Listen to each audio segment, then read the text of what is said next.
Aqui eu vou ensinar vocês como é que se domesticação periquito. Aqui eu tenho dois casal e uma fêmea. Se for ver aqui, ó.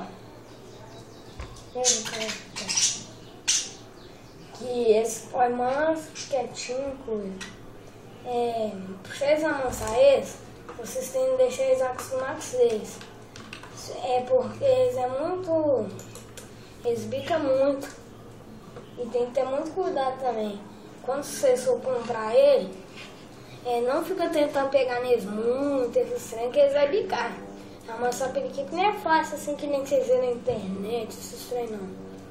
Você tem que estar, quando vocês comprar ele, vocês têm que cortar a asa, tem cor. Esse aqui, ó. Esse aqui eu tenho ele há 4 anos, mas só que eu amansei ele esse ano porque a mãe dele morreu. Vou ver aqui que ele é manso. Mansinho. E essa aqui, ó, eu comprei hoje. Ó, essa aqui eu ganhei.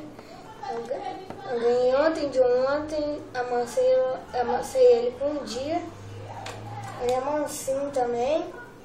E essa aqui, ó. Esse aqui é o meu filhotinho. Esse aqui é meu filhotinho. Eu tenho já faz um tempão.